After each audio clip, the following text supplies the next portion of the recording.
Carlos Sainz said he wanted at least one more win in a Ferrari, and he got it at the Mexican Grand Prix. I know that a lot of Mexican fans were there wanting a Spanish driver to win. I think the wrong kind of Spanish one for their particular type, but hey. They were actually totally jacked. Oh, when he of course. finish line. It's amazing. It's an amazing thing. So Tim, back from the Mexican Grand Prix. By the way, Tim stepped off an airplane an hour and a half ago. Yeah. Yeah, and it's 8:51 a.m. 12 hours ago, he was doing the press conferences for the Formula One race at the Mexican Grand Prix. Tim, how are we feeling? I'm exhausted. I'm not going to lie to everybody. I'll do my best here. But Adam, I've been up for 24 hours. There you go. Didn't sleep on the plane. So. You didn't? Are you not a plane sleeper? Sometimes I am, but for this one, I just couldn't fall asleep. It was uncomfortable. The seats were really cramped, and it was an uncomfortable ride home. Show everybody what you just showed me. Oh yeah, so I got this. Okay, for anybody listening on audio, it is. This is a luchador mask. That's Lucha very Libre. cool. Yeah, it's awesome. So this is from the organizers at the Mexico Grand Prix, and they are awesome. They took me around the city on Wednesday, showed me a lot of the sights, the sounds, different taco shops. It was really cool. It took me to this Mexico City market, and then on Friday night they took me to a luchador wrestling match. Oh, and it was incredible. Was it great? It was awesome. It was one of the coolest things I've ever been to. Because when I was a kid, I loved wrestling and stuff. But it was so loud, Adam. I couldn't even hear myself think. Wow. That's how loud this arena was. It was an incredible atmosphere. If you ever get to Mexico City, I encourage you to go to one of these because they're so much fun, and the athletes are incredible. What they do is amazing. Mexico City is one of those places on my bucket list. I would love to go, and really, apparently you need a lot of time to do it because it's just so big, right? It's There's huge. so much to do. Yeah, it's massive, man. Yeah, it is massive. No, but it was a lot of fun. That's my second time going to the Mexico Grand Prix, the F1 event, and I would do it again in a heartbeat. For sure. So let me just get from a fan perspective, because Tim, the thing I love about you, you're a driver, you're an insider, but you still know sort of what it's like to be a fan of the sport. And you seem to a lot of journalists are like, no, I will not enjoy things. You enjoy every moment. So talk to us just about the atmosphere when you walk into the Mexican Grand Prix. It's loud, rambunctious, incredible. The fans, I would say, the Mexican people are really nice, very friendly, very passionate about Formula One. Obviously when Sergio Perez comes through the stadium section and the media center is really close to it, you can hear them in the media center cheering on Checo when he comes through. But just every single driver, they're cheering. It didn't even matter. It may not be as loud as what Sergio gets, but they're still cheering. And to watch them, chase after drivers in the paddock and stuff like that, it's pretty cool. But from a fan perspective, Mexico's really busy. It's a very busy race, and they pack it filled. I am just surprised how many people they're able to get in there. It's incredible, the infrastructure, how they're able to get everyone to the track and get out of the track. I mean, sometimes, at night after qualifying, I find it's busy leaving the track, but usually outside of that, it's pretty smooth sailing for the most part. Oh, that's awesome. That's at least it was this year, anyways. Leaving the track some nights was a little busy. Yep. But coming in wasn't too bad. For the media and stuff like that, it was pretty smooth sailing. So, I mean, there's so many places that we can start, but I would like to start with Carlos Sainz winning the race, and I want to talk about Ferrari too, because it could have been a 1-2, Yeah. Charles Leclerc goes off the track with, I believe, 5 laps to go, and it's still not a bad day for Ferrari, right? Still pretty good for Ferrari. They seem to be revitalized after this second break. What are you seeing from Ferrari now that they're able to pull off a 1-2 like that? Are they the fastest car? I think they are, Adam. I mean, I think McLaren, it's a toss up between McLaren and Ferrari, depending on like track characteristics and temperature and that sort of thing. But I would say those are the two quickest cars on the grid. It's great to see Ferrari bounce back after what was a difficult, midway point of the season. And, we talked about it on this podcast a lot where, they were strong to start the year. I think you and I both thought that they were going to be the ones who were going to be the only team to be able to contend against Red Bull Racing. Carlos Sainz gets that win at the Australian Grand Prix. And I think a lot of us were like, oh, woo, finally a team that can compete against Red Bull this season. Oh, thank God. Right. But it's great to see Ferrari have this resurgence. Yep. It's great for the sport. Great for Ferrari fans. I mean, even here in Canada, we have a ton of Ferrari fans here in Canada, Adam. I would say like Ferrari's probably the favorite team in Canada for sure. Yep. When it comes to the fan base. But it was interesting when you say Carlos Sainz, grabbing the victory and stuff, like when we were talking to him post race, even post qualifying, Luke, I think it was Luke Smith who asked him the question. It was about basically, is it like a bittersweet moment because, you got pole position, but, and the car's getting really good and it could be like championship contender again next season and then a driver's championship contender next season as well, but you're leaving. Yep. And you're going to Williams. Not that going to Williams is a bad thing. It's great that Carlos is sticking around in Formula One because he's an incredibly talented driver and he's a driver I've always rated very highly. It was interesting to hear him say, like, you could see that he was sad, right? You could see that part of him was just like, damn, like I gotta, I'm leaving. I didn't want to do this. Yeah. Like I'm leaving now when I've put so much work in over the last few years to help the team get to where they are. And now I have to go.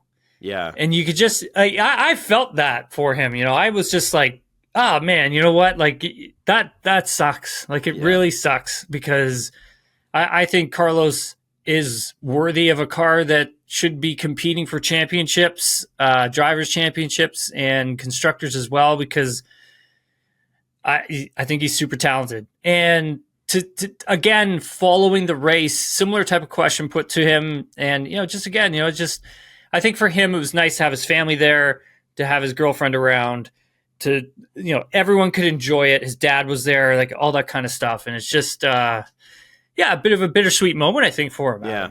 It's funny. There are some Formula One drivers that become heroes, some that become villains. And I think Carlos is one of those rare cases that I don't think you find many fans of any team who has anything bad to say about Carlos Sainz. He's just one of the most likable people in the sport. And I don't think anybody, I think, nobody's under any illusions that this is performance based. This is just, hey, the best driver of all time happened to be available and you got to be the odd man out. This is like, that's all it is, man. That is a once in a lifetime thing to happen. So it's unfortunate that it happened to him, but I loved seeing him and his name up there, as I always do. If it's not going to be a McLaren victory, I do like a Carlos Sainz win, just because he has seen a lot. He got replaced at Renault.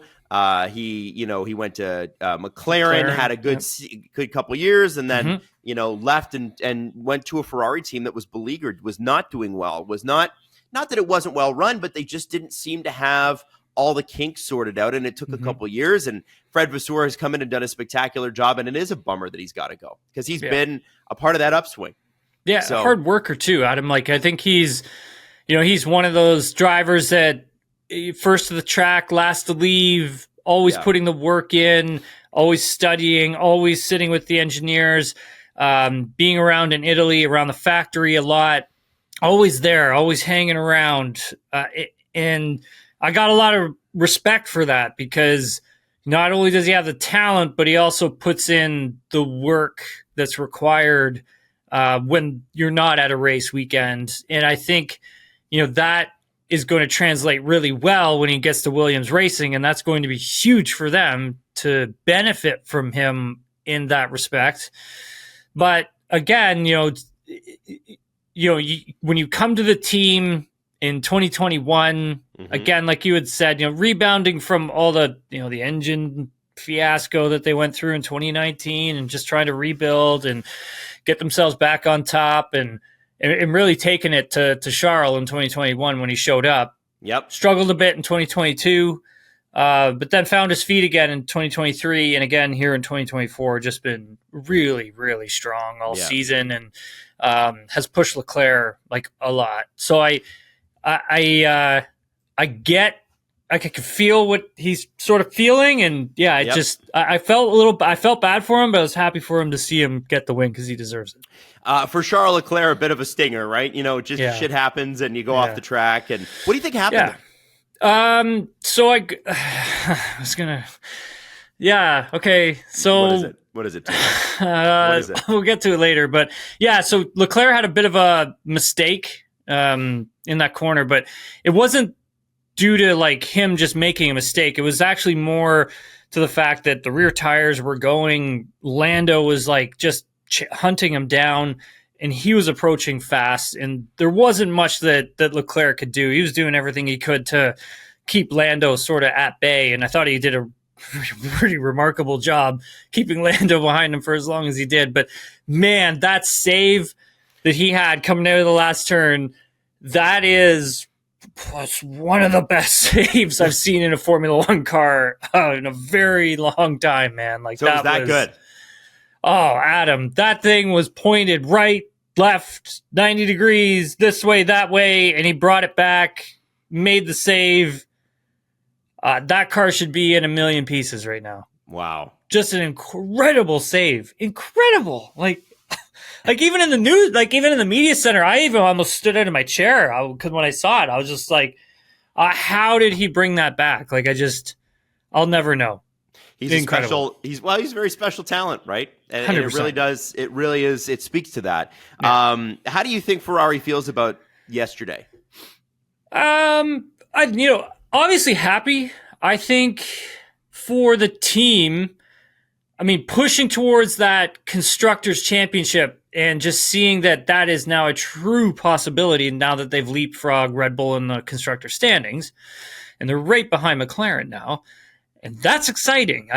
They're not far behind either. Like, if I pull up the standings as we speak, McLaren 566 points, while Ferrari 537, right behind. Oh, boy. Like, Adam, if this thing's going to come down to the last race between these two, I don't necessarily see Red Bull fitting in there at all. But, if you're Ferrari, like, this is that would be a massive win, considering what this season has been like for them. That would be huge. And that just shows you not only, like you had said, the work that Fred Vasseur's done at the team, but it also speaks highly of what the drivers and the engineers and everyone who works at Ferrari, everyone who works at the track, because they're late every night. They're on a triple header right now, and they're still working their butts off. And to have success like this, pretty incredible, pretty remarkable for them. They're feeling pretty good.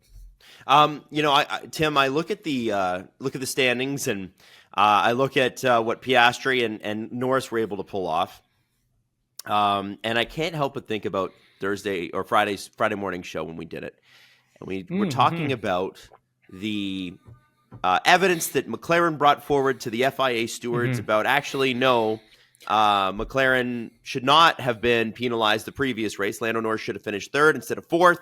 And here are the reasons. And I'm assuming that challenge went nowhere.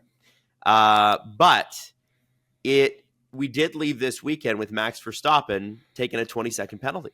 And I can't help but wonder if that maybe plays a part of it. Like, we won't change the result from last weekend, but if he does it again this weekend, we'll get you back.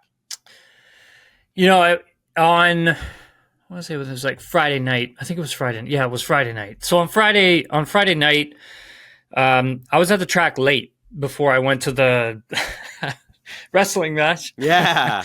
I was there quite late. There's a bunch of us that were there late trying to file a story about the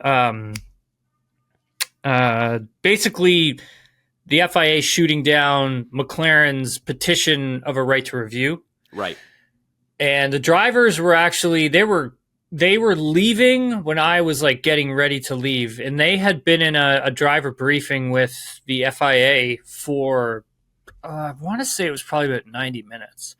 It was pretty lengthy. They were in there quite late. I think I got out of there at maybe 8:30, some around there. Yep.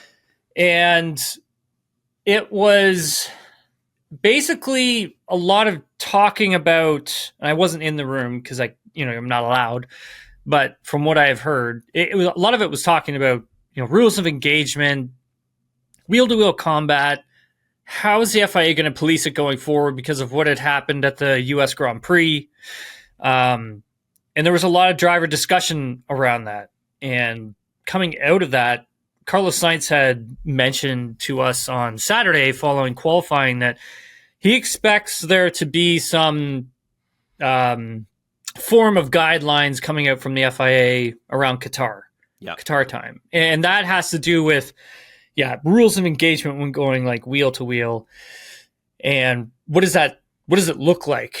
Because I think it's so cloudy when you start talking about, okay, well, whose front axle is ahead of whose at the apex and whatever. When you're a driver, it's like you're not thinking about that. Like you're so in the moment just trying to get the thing done that I mean, you're not thinking about that too much. I mean, Verstappen does a little because he's just so good. Yeah. And he's able to just do it, and he knows the rules just inside and out where he can just play in that gray area. But I think on Sunday, Adam, getting slapped with 2 10-second penalties, 20 seconds in total, I think that's the FIA setting that precedent where it's like, okay, we've had enough of the crap. We're going to be the third party now. We're going to take this seriously. And the race stewards being like, that's 10-second penalty. That's 10-second penalty. Yeah. And but there's a flip side to this too, right, Adam? It's that moving forward, if you're a McLaren or you're Red Bull and your driver is doing similar things that like Max is doing, let's say Max continues to do it or Lando starts doing it. Yep. One of those teams are going to the stewards, and they're going to be like, if there's no penalty issued, they're going to be like, hey, like, you did this in Mexico. Yep. Even though you're not the same stewards, you may be different. This is still what was done. And now that we're in such a closer championship battle, I should call it, that's going to be looked at even more because of how tight the championship could become after Brazil. So when we move forward on this, that has to be the precedent, right? It has to be there, Adam. This is where the line is that the stewards have set, the FIA have set. We need to adhere to it now. They've benchmarked it. You know what? I think that affects Max Verstappen. Forgive me if I'm wrong here. Affects Max Verstappen a lot more than it affects Lando Norris. Because, some of the way, let's be honest. The way Max drives, that's the way he drives, right? That is part of the genius of Max Verstappen is his ability to play in the gray areas of the rules and know and think those things as he is driving. Whereas I don't think Lando does that so much. And not that he hasn't done it, but you know what I mean? Max is like, that's a reputational stamp. We know Max does this. And I want to give Max some credit because after the race, instead of complaining about the penalty too much, I know he flipped out in the car. And you know what? Listen, these guys are driving on the edge. I don't expect them to be calm in the car. I don't really care about that. And it's a championship battle. But the main question was, what do you think happened with the penalty? And he said, I think we're too slow. And that's taking the responsibility instead of making an excuse or putting it on the FIA stewards or saying this is unfair, which Christian Horner did. Christian Horner, we'll talk about in a second, but absolute circus that he brought to the press conference. Max said, car simply is not good enough. And Tim, that's been the case for over 10 races. We're talking about a car that just simply isn't good enough and a driver that is otherworldly. And at a certain point, it's important to call that out. I think the guy that comes out of here looking on Red Bull the most mature is Max Verstappen, because when I compare and contrast that to what Christian did, which is bringing out the data trying to claim that Lando is not getting, he's got what's the data called again? I wasn't in his press conference when he was doing his, because I was filming stuff for Sports Center. Right. The press conferences that I attended was, just so everybody knows, the press conferences that I was in was the top three, Andres Stella's, Toto Wolff's, and I heard from Mike Crack right at the end. And that's what I was able to cover, because I'm just one person trying to do it. So I didn't get to Christian's, but I heard, Adam, sorry to drown out about this, but it was a GPS mapping that he had brought out. And I think what it was, and people can go back and check this out, but there's pictures of it online. Oh, it's ridiculous. Yeah. Well, he's trying to make a point, and I respect it. Is basically the GPS tracker from Lando's car from the lap racing Max, and I think a lap previous not racing against Max. Right. And I think I'm looking at this and I'm going, here's a guy identifying the real problem. The real problem is not what happened in the race. The real problem is what happened at the Red Bull factory in Milton Keynes, and why they have been leapfrogged by both Ferrari and McLaren. And, if Mercedes gets it together, they could jump them too. And that's a quick fall for the undisputed fastest car last year, and really for the first half of this year, one of the probably the best car on the track. It's quick, and I think so. I give Max full marks for that. And I want to say that the other side of this, and obviously the Max and Lando thing is just going to continue. We love that drama. Is he has no rear gunner. He has no help. Oscar Piastri was not great for Lando Norris either. But when Perez is missing Q1, he is missing his start box, fighting and crashing into another, Red Bull team driver. I don't, and it's his home Grand Prix, and I understand that, emotions are high or whatever. But Tim, what could possibly be the future for Checo here? And I'm not talking about next season. I'm talking about next race. Oh boy. Like that 17th out of a field of 17, because there's 3 DNFs. You can't. Yeah. And we'll talk about the Liam Lawson middle finger in a second, because there's been some comments from the Red Bull management since then. But Tim, check. Just to stop us before we get to Checo, because I want to get to that, and I want to make sure I give it the right time. You had said something about Lando there, like Lando battling Verstappen. I just want to touch on that a bit, because I think it's important that, people understand that obviously these two guys are competitors, and we've talked a lot about the two of them being friends. And I don't know how much they've spoken to each other following the US Grand Prix. But when I saw them, I haven't when I saw them after, what was it, qualifying, the two of them were actually quite jovial with each other in the press conference room. It's not like these guys hate each other, because there was a report that came out that they had exchanged words during that driver's briefing. Yes. That I spoke about on Friday night. I was told it wasn't the case. I was told that it was a constructive conversation that was had by all the drivers. Okay. It wasn't just Max and Lando. It was all of them. All of them were involved in it. Right. And I don't know how I don't know how this report or where it came from, but I had heard that someone had reported that the two of them were going at each other in the driver's briefing, but it wasn't the case. Right. I think what Lando wants is for fair racing with Max. That's all he wants. Max is not going to give him that. But he believes that Max wants that as well, Adam. Just not with him. Well,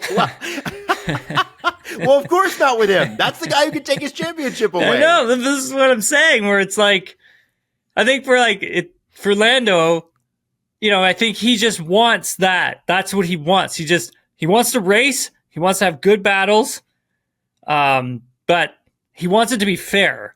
Yeah. And if it's not for, honestly, Adam, if it's not for Andrea Stella, basically telling Lando before they start the race, like, hey, like, you go racing fairly and properly. Don't do anything silly. Don't lose your head and crash Max out or put him into the wall or whatever. Mm-hmm. You race the right way and let the FIA and the stewards be the third party to take care of everything. And credit to Lando for letting that happen at the Mexico Grand Prix, because honestly, I thought there was a moment there where Lando was just going to like snap and just, that's it. We're going into the wall together. Right. That's what's going to happen. That was the smart thing not to do because he's not in the lead of the points, right? But in that moment, Adam, it is just so hard. Like, trust me, there's so much emotion and adrenaline, stress in those moments. And then think about it on the level that they are on. Oh my God. Fighting for drivers' championships. It's even more. I couldn't even imagine. Like, I can imagine because I've been in it, but not to that extent, that level, that heightened. For him not to put him into the wall at some point, because he even said it on the radio. He's like, I'm going to knock him into the wall, like, if he keeps doing this. Yeah. Right? And like, I was surprised he hadn't done it already at that point. Yep. And I think just having the restraint to not get too involved and just let the stewards sort it out was smart on his part to just try and keep a cool head in that moment. Well, and I think Tim, there is racing Max Verstappen is not easy. Just ask Lewis Hamilton, right? Not an easy guy. I mean, you're racing against a generational talent who he's incredible. I mean, yeah. He also is willing to color outside of the lines. Schumacher did the same thing, man. Sure. Schumacher did crazy shit where you're like, if social media had been around when Schumacher was racing, he'd have a lot more haters. I'm just going to put it that way, right? Yeah, remember the chop he used to do off the standing start line? Just yes, absolutely. Chop right across your front nose. Just chop right across. Whatever happens, happens. Yeah. If you get a better start than me, I'm still coming over. He's a lunatic. He was crazy, but that's part of what made him great. So I'm not saying fantastic. This to diminish Max. I think it's more. By the way, the data that Christian Horner brought out was telemetry data. Oh, was it? Okay. I thought it was GPS, but no, telemetry. Right. I just wanted to make sure I got it right. I think as I said last show, Max is not your friend, Lando.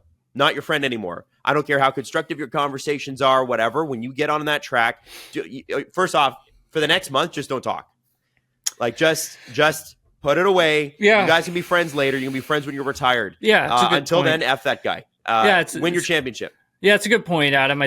I think it's come to that, my personal feeling. I don't know anything within those two camps, but I think that is the case where it's like, okay, we're going to be competitors for the next few months. We go back to being friends when this thing's over.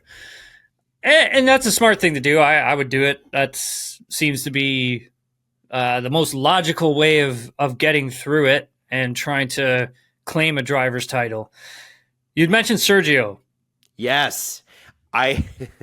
So misses out on Q1, finishes 17th, gets flipped off by Liam Lawson. We're going to hold the Liam Lawson stuff for a second.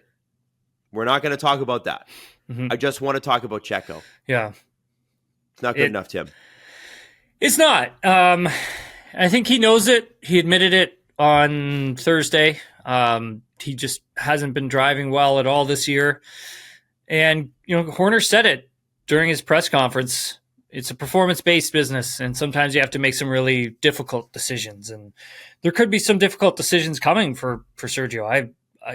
I think that this may be his last year at Red Bull Racing. It's if Liam Lawson, we'll dig into him a little bit more in a minute, if Liam Lawson continues to perform at the level he's been doing, because he's been really good, then I don't see how Sergio makes it to next season at Red Bull Racing. I just don't. It's so. Christian was so asked, tough, man. Like Christian Horner was asked, and he said, "Listen, they're like, is Checo going to be around next race? Yeah, and he said, "Listen, it's a performance based business." Yeah. So, the rumor was flying around the paddock on Sunday that I had heard was that Mexico could possibly have been Sergio's last race. Now, remember, everybody listening and watching this, it's a rumor at this time. Yeah. Okay, nothing has come out. Red Bull hasn't said anything about it, aside from Horner just saying, look, this is a performance-based business, right? So none of us really, really, truly know what's going to happen there. But that was a rumor that was circulating quite a bit in the paddock on Sunday. I just, even if he does like finish out the season, Adam, it's just really difficult. How do you bring him back? Well, I don't think you bring him back. I think that's off the table. I think you pay him out. Which sucks. Like, I feel bad for Sergio, man. Yeah, like, sure. He's a great guy. I do. Like, yes, he is. And I think he's put in a difficult position with the car as well. Like, difficult to drive, may not suit his driving style. He may have trouble trying to accommodate it, figure it out, work his way around it. That sucks your confidence away. And it's just kind of a downward spiral from there. And so, yeah, I feel bad for him. I really do, because I think he's a good driver. Yeah. And it's it's an unenviable position being Max's teammate. Now the question, Tim, I'm rubbing my nose because I'm trying to prevent sneezing right into the microphone. For whatever reason, I got it. I'm just sneezing up a storm this morning. I want to know from you if Perez were to be let go. Okay, what does Red Bull and V-Carb look like after that? Who comes in? It's not Daniel. So is it Liam Lawson? It would have to be, wouldn't it? Yuki's getting a test at the end of the season. Yeah. In the RB20. Yeah. So I don't think it would be him, but I mean it could be. But yep. I think Isaac Hadjar, they could probably bring him up. They could take him and they could put him in the V-Carb, and then they can throw Lawson into Sergio's seat for next season or the remainder of the season or whatever it is they're thinking about doing. But I don't see Daniel coming back. And yeah, it's very, some of it doesn't feel like reality, where it's kind of like, how can you make these swaps when you're so deep into the season? Yeah. One of your drivers is fighting for a driver's title, and you've just basically dropped out of first place in the constructor standings. You're tumbling down the order. You're now in third. I mean, possibly if Mercedes comes back swinging, I mean, they're not totally far behind. There's a lot of points still up to be grabbed for them. Like, could they fall to fourth? You know what I mean? Like, there's just so much going on that it just feels like things are kind of out of control, like behind the scenes there. Like, it feels like things just need to have some more control to get things back to having good momentum, right? I mean, last season, incredible, right, Adam? And this season, it's just been like, it just felt like it's kind of been falling apart. Yes, and it started from race one. It started from the Christian Horner allegations, Jos Verstappen, making public appearances in the Mercedes pit. Like, everything seems to have happened. And then on the track, car looked good. Car looked real good to start. Yeah, it did. Yeah. And then just lost their way with it, right? They did. Spain they really did. Brought an upgrade there last year. Just didn't work. It's kind of been downhill since then. From last year in Spain, apparently. Like, I don't know. It's a tricky situation, Adam. It's a very, very difficult situation for that whole team, for sure. I can understand why Zach Brown gets so upset when he talks about the V-Carb and Red Bull relationship, because Helmut Marko came out and said that Liam Lawson, if he had flipped off any other driver, because Liam Lawson flipped off Perez as he followed him, as he passed him on the track in the battle for 16th place. Helmut Marko said that would have been fine. But because it was the Red Bull senior team and the Red Bull junior team, it's not fine. And he puts a lot more of the blame of that particular crash on, or I guess not really a crash, but a collision. On Lawson versus Perez. And then Lawson said afterwards, "Listen, I shouldn't have done it. It was heat of the moment, and he had blocked me for the last lap, so I was annoyed." But in theory, Tim, one of the last races that Sergio Perez may ever race, at very least for Red Bull, could be passed by the guy that flipped him off. It could be replaced by the guy that flipped him off, which is kind of nuts. Now, I think this is an easier conversation to have about Liam Lawson joining Red Bull Senior if he'd had a good race, if he'd had a good result, right? And he just didn't. And so now it's like, okay, well, you're going to replace him, but who? I just can't imagine Red Bull going forward with Perez. And by the way, after this, Sergio Perez said that he doesn't think Liam Lawson's got the right attitude for it. He said he needs to be more humble. He said when a two-time champion, he's referencing Fernando Alonso last weekend, was saying things last weekend, he completely ignored him. It's like when you come to Formula One, you're obviously very hungry and so on, but you have to be respectful as well on track and off track. What did you think of that incident? Is that just drivers being drivers? I thought that I didn't have a huge issue with it because I just felt that it was just some good hard racing. Yeah. I mean, Lawson wasn't going to back down. And I kind of felt like, why should he back down? And I mean, at one point, Sergio was trying to go around the outside at turn 5. And I'm like, well, you can't do that. I'm like, going around the outside of drivers, Yeah. So it was interesting to see them make contact as well. And I thought, ooh, that's a little spicy. Yeah. The middle finger thing, I think that Lawson, that's a bit much. That's a bit much. I don't mind the hard racing. I'm here for it, but I don't think you need to be disrespectful to other drivers, especially when you're new, like a rookie in Formula One.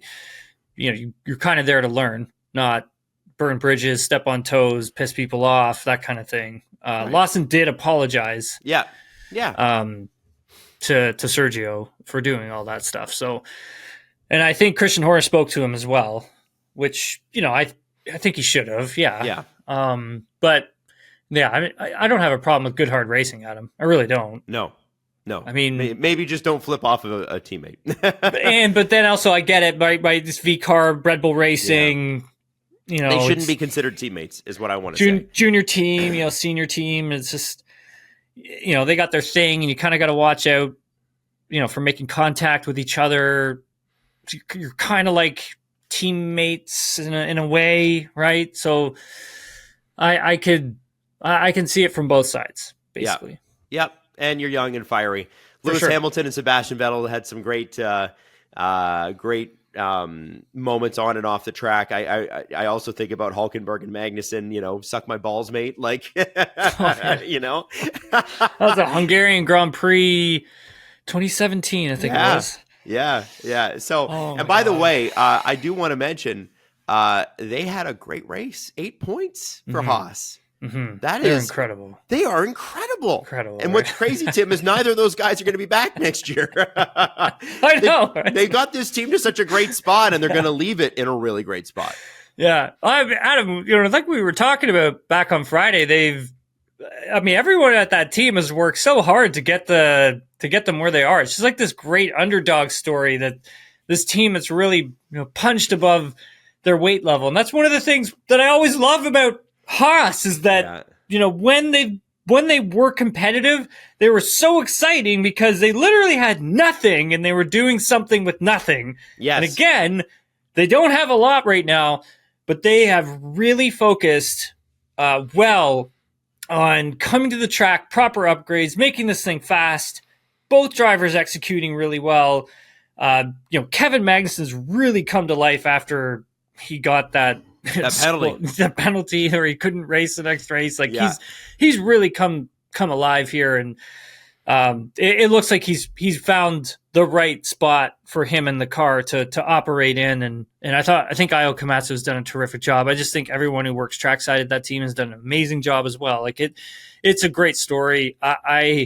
I'm really excited for them, man. Really am. And then next season, when you talk about Toyota more coming into the program, you've got two really exciting drivers on your lineup as well. Adam,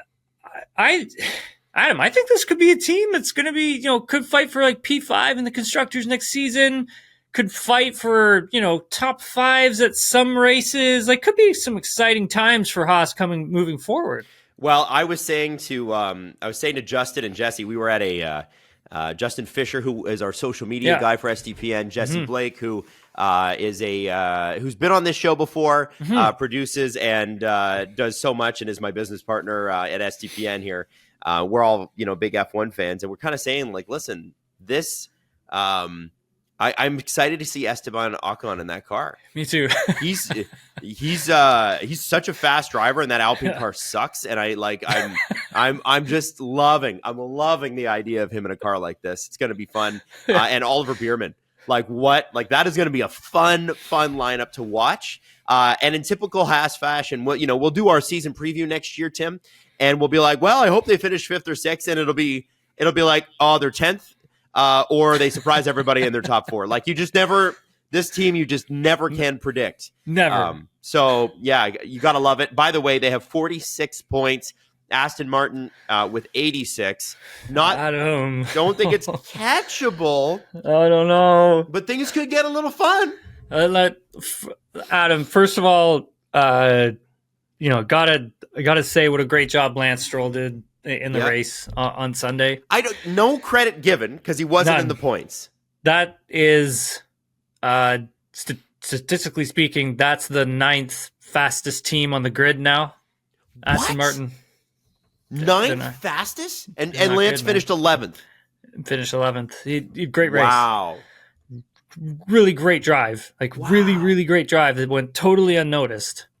Wow. It was really good, man. Very, really good. Tim, I didn't know that they were fastest. They're so slow. It's not even funny. The car it's unfortunate. It's just not good. I mean, they were running old parts, new parts this weekend. They had brought a big upgrade to Austin. I think some things worked. I don't think other things worked. And they're just having a really difficult time with it. I think the positive thing for the team is that, they still have next season, and they have Adrian Newey coming on board later next season as well, which is going to help a lot. But yeah, it's difficult when you see how hard teams work behind the scenes and not get the rewards that you would think that they deserved, right? Because of the amount of work that every team in Formula One, trackside, back at the factory, puts into getting a car onto the grid, puts into getting a fast car, and not to see some fruits from the labor, right? It's got to be so disheartening for a team. And I think the fact that, Aston Martin hasn't crumbled internally. They've still remained quite strong.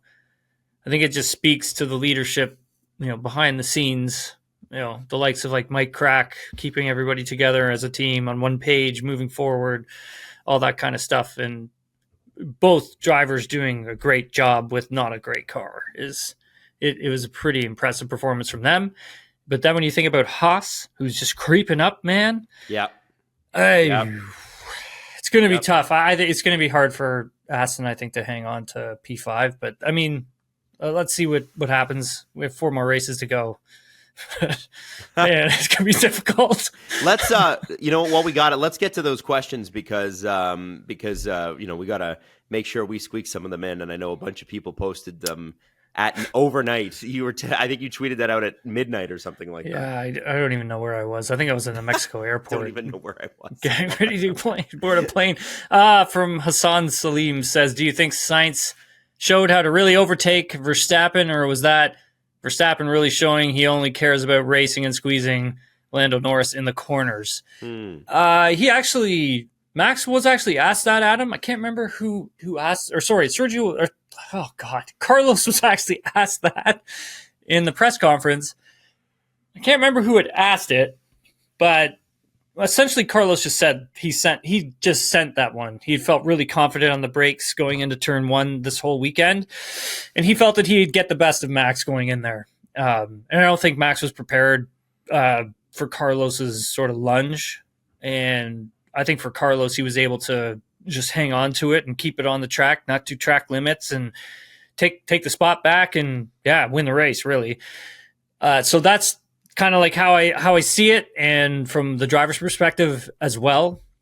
Tamara Sutherland asks, do you think Red Bull will finally try to limit damage control in the Constructors' Championship by replacing Perez? What do you think, Tim, ultimately? Yeah, I feel that removing Ricciardo from VCARB has really limited their options for this season. Adam, what do you think? Well, I think it's the right thing to do. I think you got to try something because if you don't do anything, you're going to lose anyway. So you might as well try. I don't think you can get worse than last place, can you? I guess you can. You could get more last place, but I think obviously it's not going to be Yuki. He's never tested a Red Bull in his entire career, which is still insane to me. And I think that's Christian Horner's fault. What do you mean Yuki's never tested a Red Bull? What? Okay, so fine. Why do you keep re-signing him then? And I know there's a Honda element there. I get all that, but I'm just saying, like, prepare your team for the worst, man. And he didn't. And you've got two teams to do it with. So I think you try Liam Lawson there if you're not going to do Perez. And I don't know who you put in the VCARB spot. I guess it would be Isaac Hajar. And give that a shot too, because you got nothing to lose. You're not going to win the the Constructors' Championship. You got to get Max some support somewhere. And Liam Lawson has a little bit of that Max Verstappen elbows out in him, and that can help. L_meathead says, with Danica Patrick opining that there should be fewer rules so that drivers can take care of it themselves, or words to that effect, it sounds like a really bad, dangerous, and expensive idea to me. Would you encourage a more self-policing approach or give the stewards more power? I'm always of the belief that I think in certain instances drivers should police themselves, but I also think there should be more track deterrence as well. Right. So you can't make those passes when you go four wheels off or whatever. Have something there. Like put gravel down or grass or AstroTurf or whatever. Just put some deterrent there, I think, in those corners.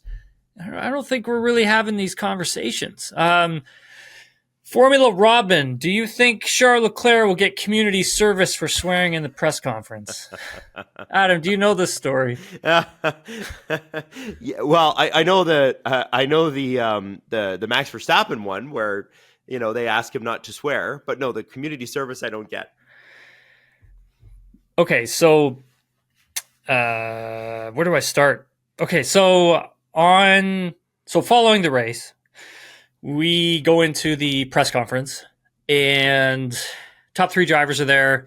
They're all getting asked questions, and I'm thinking, like, well, no one's really asked Charles about his, incredible save that, basically took him from P2 to P3, but could have taken him from P2 to out of the race. Right. And I was like, no one's asking about that. So I'm like, okay, I'm going to ask him. So I said, hey, Charles, like, I'm paraphrasing here, but essentially I'd asked him, I don't remember exactly how I asked him, but I pretty much said, like, there's a really big save you had. What caused it?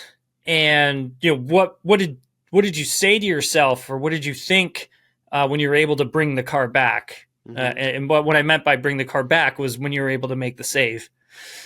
And he went into detail, and he dropped an F-bomb in the middle of it. Yeah. Because he was basically like, okay, the car went this way. And then I was like, oh, F. And then he goes, "Oh no, I'm really sorry." And then he said, "Oh no, I don't want to join Max on community service." And like, part of me, Adam, like I felt like I was like immediately like I was everybody in the press conference room was dying laughing. Yeah. And part of me was like laughing, but then the other part of me is like, "Oh my God, I hope he doesn't get in trouble for that." And Right. I will feel really bad because like I wasn't looking for him to swear.